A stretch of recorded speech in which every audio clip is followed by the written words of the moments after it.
sweet potatoes, Joy Sparkle BS. I just thought of something. Y'all might think my hair is really oily.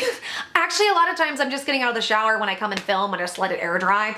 Cause I just don't give a fuck with what's going on with my body. A lot of times I just don't give a fuck about my appearance. If I'm gonna gain all this weight and not feel very well, I'm just not really gonna care to do as much with it. Cause I can't, I can't control how it looks at the moment. But I have some updates. Okay. So a lot of people have been asking where I've been the last, 3 days because I didn't upload. I haven't been uploading. I wasn't gonna upload today, except something happened, which you'll see in the previous video. 3 community strikes on my channel, 2 for Daddy-O-Fi videos and 1 for an Onision video, and 1 of the appeals for the Daddy-O-Fi video, they say is going to stay, and I'm very, very upset by it, obviously. The reason why I took some time off, because my whole goal was to continue on. Because what would happen is, guys, I would hit this wave of, popularity, or I would hit this wave, and what happens with YouTube is you can ride that wave and continue to expand it, and I thought this time I'm gonna expand it.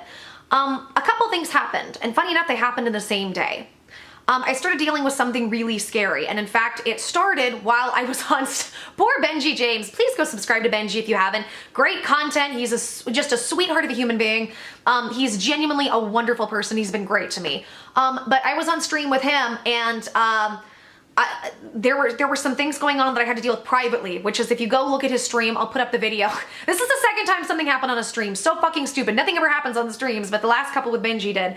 And I would have to go mute myself and mute my mic and mute my video and go deal with something. And then I finally just got off because I was too overwhelmed.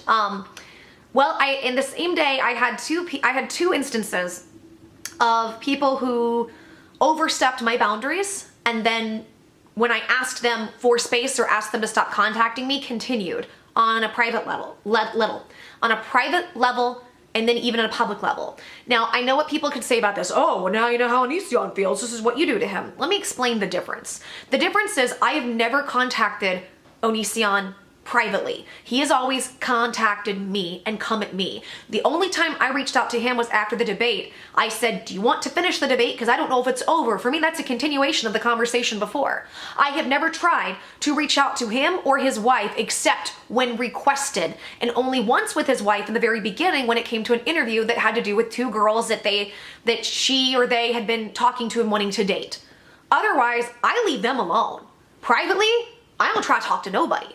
And I don't mind. If people want to go rant and rave and be upset at me publicly and they want to make videos or blogs or whatever, that's I actually support that. I support them doing that. It's when people decide to step over my boundaries privately. And to me, and I'm not trying to play the woman card, but I'm going to put this out there, especially when it's men, and I'm not trying to be feminist, but I'm saying, as a man can most likely overpower a woman, unless you're a badass. That's why there's a whole nother level of fear and creep factor when it's guys doing it. And it activated some PTSD for me. And I will tell you right now, be making some changes as a result. I'm still, I for the most part, I got over the wave of anxiety and PTSD from it, and came back from it. It's very, very scary when people start doing creepy stuff, stepping over boundaries. You ask them to stop contacting you and they don't. It does. It gets very, very scary when it's personal. I just tried to process and tried to deal with it. What scares me though is that I'm gonna have to do things a little bit differently now. So I've actually been contemplating whether or not to take down my Patreon. I was always weird about having it up in general, just as a general thing, but I have put up, if you are a patron of mine, I'm doing 2 streams. First of all, I'm doing a stream for all patrons coming up, and then this next week, and then I'm also doing my my patrons only, where you reach that tier. Because of some security issues when it comes to that and the things that just happened, I don't really feel safe to do Patreon streams. And it sucks. It really sucks. I really had more faith and trust in people, but everybody has their own issues. But this is what I wanted to say. As anybody, as man or woman, but especially as a woman, if you tell somebody to leave you alone, if you ask people to stop contacting you and they continue to contact you, if people continue to overstep your boundaries when you are not comfortable and you express that, you have every right to do so. This is why, what was it, weeks ago, I made those videos on Steve Harvey where Steve made these, put out stuff on, sorry, I'm brain fog. Brain fart, brain fog, brain fog. Ugh, I can't talk. Hold on. When he put out memos, that's what it is, memos to his staff saying, don't, you know, only come to me if I've called you, like, you know, it's no more hanging out in my dressing room and everybody bombarding me. And I respected that. And I actually defended him with that. I'm like, he has every right. He has every right to ask for space and ask for boundaries. And we shouldn't shame him for that. Now, whatever other details might be, it's none of my fucking business. And it's the same for me, and that's the same for you. If people are going to continue to harass you privately when you ask them not to, that's not okay. And for some reason with me, when I set boundaries, and maybe it's because I came across, especially beginning, so open and like everybody's friend, and that's what I wanted to be. And it sucks because I have to rein that back in because some people can't handle that. They feel entitled to you. Nobody is entitled to your time and attention or your energy. Nobody.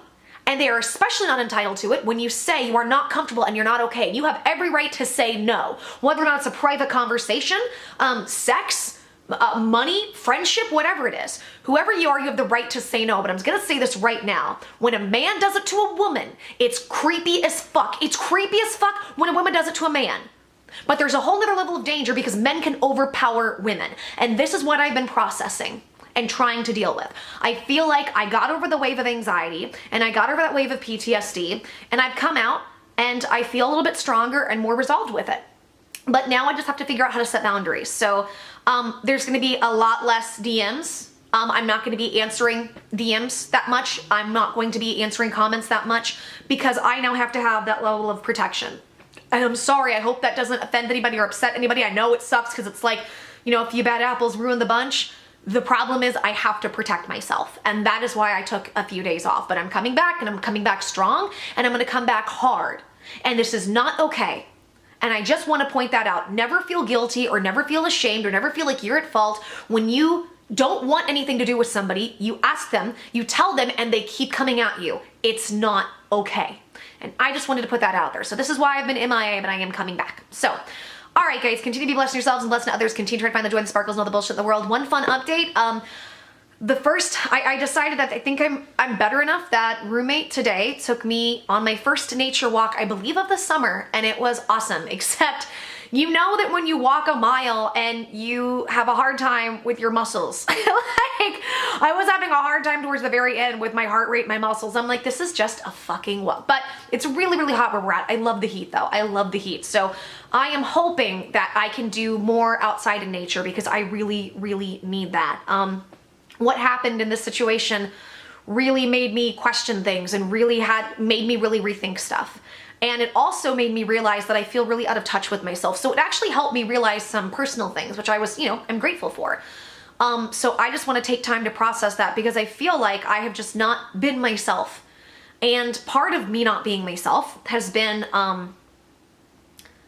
just not being able to do the things that I love, to really take, you know, because of being ill and then the stress of being on YouTube. So okay, I'm gonna end this, sorry, just a little update. But yeah, so my face looks red either today or tomorrow, or I look a little happier. It's because I got to be in nature and around my best friends, which are trees, and makes me pathetic, but I don't care. Tree never hurt nobody. Tree's the most peaceful little son of a bitch you've ever seen. Look, it just sits there, well, except for Lord of the Rings, which is pretty badass. I'm gonna go, I'm rambling. I love you guys. Mwah.